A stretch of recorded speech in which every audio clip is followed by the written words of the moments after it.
Mga idol, meron nga pala akong nakitang mura at quality na powder coating shop dini sa may bandang Lipa City.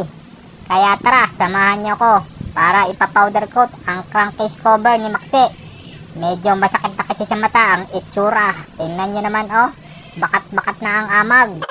Dini nga pala rin sa harap ng Hapag Filipino Restaurant sa makalampas ng Shell pagkagaling nyo doon sa may rotonda ng Lipa City.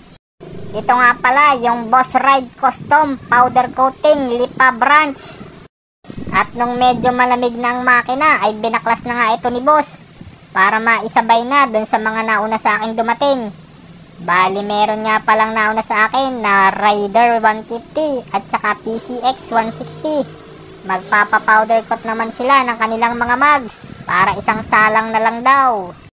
Kaya naman habang binabaklas ni Boss yung ating crankcase cover, medyo nagtingin-tingin na ako rito ng mga kulay na available.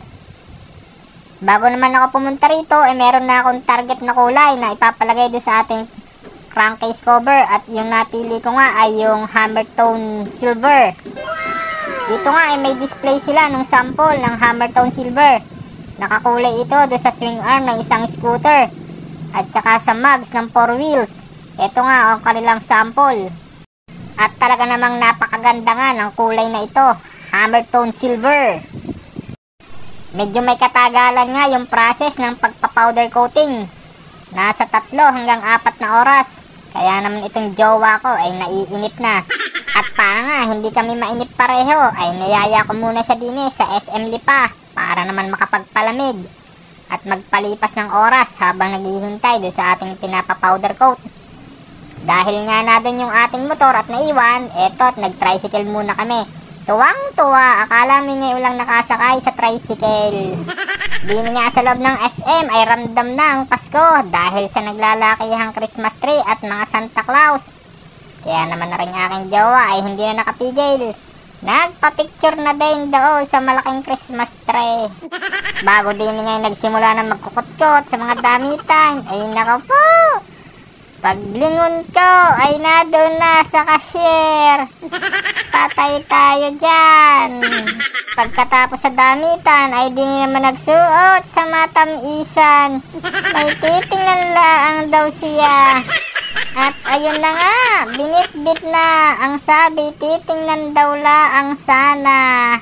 Hinang ko po, wala na yata akong pambayad sa aking pinapapintura. Ay kakoy, tara na. At aring nga, pagbalik namin sa shop, ay kasalubong ko na si Boss. Bit-bit na ang ating crankcase cover. Ipinacheck na ito sa akin. At aring nga, habang aking kinikilates, ay magandang ang dumali ang mga are. Hindi sayang ang pagdayo. Ay, aring nga pala yung Hammer Tone Silver na sinasabi. Textured are, hindi are makinis. Suwabing-suwabe ang pagkakadali. Kaya naman ito pinakabit ko na at nang makita na ang tunay na itsura. Ay, bagay nga naman. Hindi ako nagsisi sa aking kulay na napili. Bagay na bagay. Kita nyo naman oh, quality ang gawa. Ay di ni Areha sa Boss Ride Custom Lipa City Branch. Oh, parini na kung gusto nyo na rin kaganda.